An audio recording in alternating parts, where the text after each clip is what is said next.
So I'm here with Margaret Molloy, who is the CMO of Siegel+Gale and also the creator and spokesperson for WearingIrish. Where did you get the inspiration for this? How did you start WearingIrish to begin with? So WearingIrish is an initiative that really aims to tell an untold story. Yeah. I'm a marketer and I'm always looking at trends. I'm also an Irish person who's interested in supporting Ireland in a creative and meaningful way. And 2 years ago, I discovered an untold story. That designers across the island of Ireland are producing world-class fashion, yet nobody knows an Irish designer. That's true, because people will look at Ireland and they think of food and culture and history, but fashion isn't something that was hugely tapped into before you launched this initiative. Yes, I think Ireland has a wonderful reputation in the performing arts and in technology and so many other fields that we have an opportunity now to also celebrate our makers. WearingIrish has a huge event happening in New York in May, so tell us a little bit about that. Together with Bank of Ireland and 5 other very inspired Irish organisations, Enterprise Ireland, the Department of Foreign Affairs through the Irish Consulate, Tourism Ireland, CIE Tours and Invest Northern Ireland, we launched a competition. And the competition was to find 10 top designers to bring to New York to give them a real live experience of the New York market. And it's comprised of various salons where groups are bringing their members, invitation only, to meet the makers and also discuss various aspects of creativity, Ireland and brand building. Okay, amazing. So they're going to meet good contacts for the designers, potential buyers or investors maybe as well. The hope is that they will first and foremost have great learnings. By getting access and exposure to consumers in New York, they will learn from them about the suitability of their product, their pricing, their marketing. Secondly, many of the guests will be highly influential in the fashion community. They may be buyers, they may be bloggers, they may be analysts. So educating them about the Irish offering is a wonderful goal. And importantly, they're not all Irish. There are many people who are of Irish heritage joining us, but there are many who have very little knowledge of Ireland, but who are deeply interested in fashion. And what would your advice be to them when they come over in May, and how do they break into this market that's very difficult for a lot of people to start into? There's a lot of advice even to give, but it's no different from the advice I would give to any of our clients and any brand who is trying to break into the market. The first thing that's very important is know your purpose. Have a really clear brand story. Do not try to be everything to everyone. Are you about capes? Are you about dresses? Are you about men's leather goods? So know your USP before you come here. And it's a cluttered market. So don't try to be everything. Try to be excellent at one thing. First piece of advice. Second piece of advice is simplify, simplify, simplify. When you're communicating with a very cluttered market and a very busy customer, you have to distill the essence of your story for that population. And when I say simplify, I don't mean dumb it down.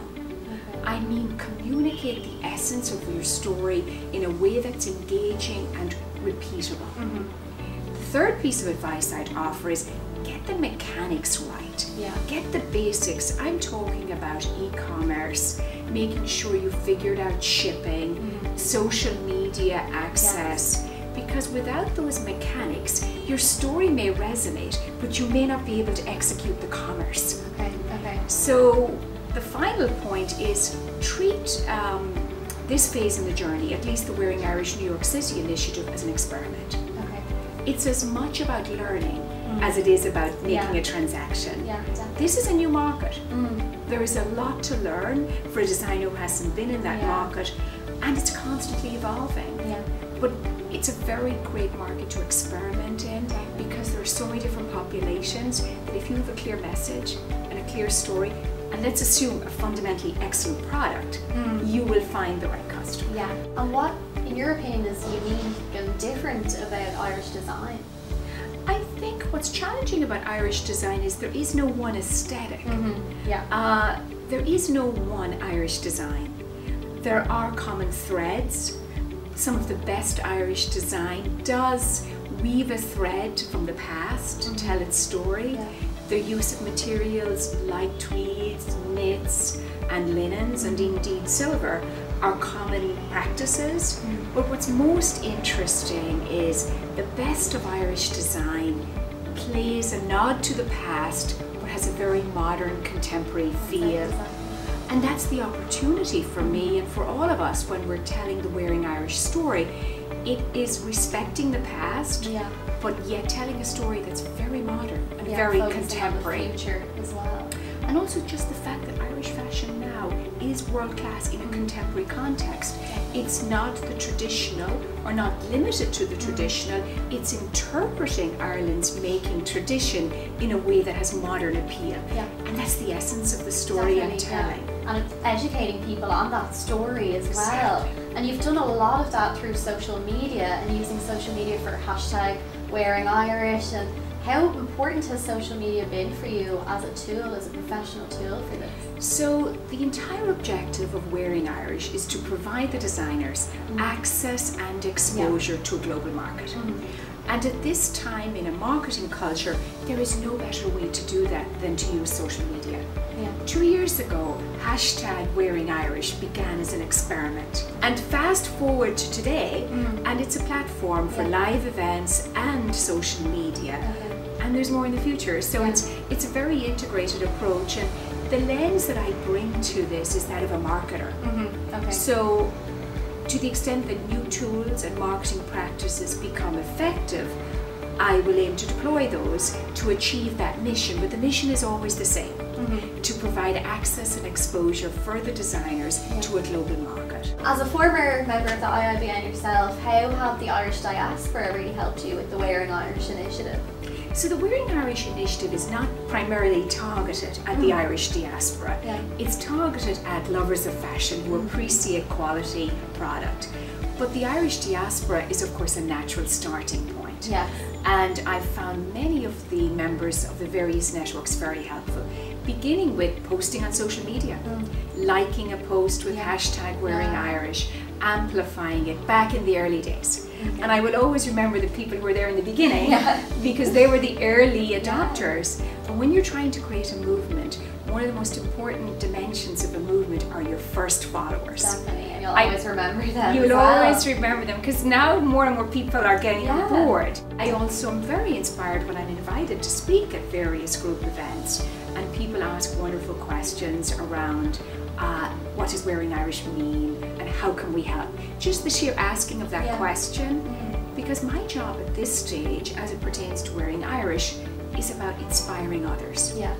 That's at the heart of this. When you're creating a movement, you are the initiator, but it's about inspiring, and that's how a movement takes off. And the Irish organisations, many of them, have been open to that inspiration. Where do you see Wearing Irish could go next? Could you take it to London or Hong Kong, or do you have any plans for the future?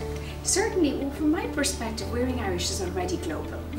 Because it began on social media with the hashtag, so therefore it's inherently global. The first live event is happening in New York. There are others in progress. Conversations are underway. That's a secret, we'll keep that under wraps. Yes, no breaking news. But the bigger point is, as a marketer, my intention is to stay true to that mission, to help the designers get access and exposure to markets. And if a market becomes relevant, or if an approach becomes relevant, it may not be a live event, but if a technique in marketing helps advance that mission, then I will experiment with that. So it's about what will achieve impact in a way that's relevant and frankly cost effective. And just speaking about this makes me realise how much work goes into this and how much work you have put into this. And how do you do everything? How are you the CMO of Siegel+Gale, a mother, the spokesperson for Wearing Irish? Where do you fit everything in? And is it a balancing act? Gosh, I don't think of it as balance. I think of this state of dynamism that's synergistic. So for me, being a CMO of a marketing firm gives me the skill set to make me an effective marketer for Wearing Irish. being a mom gives me access to how pre-teens are consuming media. Yeah. That makes me a better marketer. Okay. So to me, it's all integrated and synergistic. So that's the first point. Okay. Second point is I'm very fortunate to have wonderful team members at my office, very supportive family, and increasingly volunteers on the Wearing Irish side who are giving their resources and influence to help. Yeah. So it's far more than just Margaret Molloy at this stage. And the third thing I'd say is, as a practical matter, Wearing Irish is nights and weekends. Yeah. It's a passion project. Okay. Absolutely, it's consuming time, but it's making me be a better marketer. Yeah. Because today, when I meet with any of our clients, I have a lot more empathy with them. Yeah. Yeah. What it takes to build a brand, since I'm doing it myself. So it's a very practical, getting your fingers dirty exercise. So ultimately, it's about finding synergies in different roles. Okay. Wow, that's amazing. And I know we're all really looking forward to May and to seeing the Irish designers coming over. So thank you so much for your time.